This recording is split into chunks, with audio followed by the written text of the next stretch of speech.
Why are we worried about God keeping his promises? Maybe you aren't, but I know that I have. What I find is so cool is that when God made his promise to Abraham, that was on the 14th day of Aviv. I don't know what that is. We can discuss it later. But years later, hundreds of years later, God brought the Israelites out of Egypt on that same day. Then, hundreds of years later, Jesus died on the cross on the same day.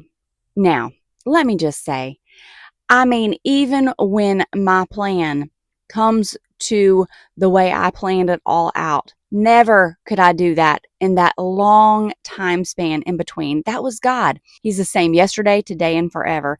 And when he speaks a word, when he makes a plan, he's a plan maker and he is a plan keeper. He's a promise maker. He's a promise keeper. So when God has spoken into your life, it's number one, it's going to line up with the word of God. Number two, when God makes a promise to you, he's going to keep his promise. Look at the Israelites and how upset they get with every little obstacle and every little turn. And I can't believe it sometimes. I get frustrated with them, but then I look at my own life and I'm like, who am I to cast stones at the Israelites? Because, I be getting squirrely after 5 minutes of having to wait.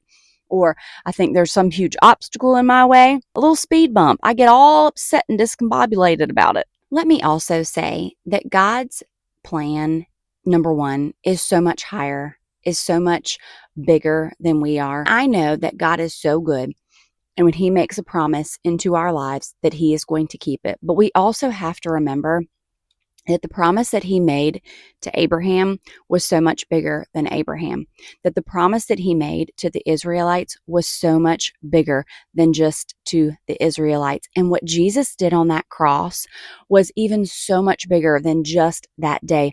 It was for generations to come. It was for eternity purposes. So when God is taking his time, according to your timeline, you got to stop and think. His ways are so much higher than mine, and his plan is so much bigger than me.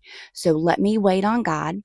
Let me trust in the Lord. Let me know that the same God that made a promise to Abraham, that made a promise to the Israelites, that carried out his plan on the cross, and that is coming back for his people, that he makes a promise and he keeps his promise.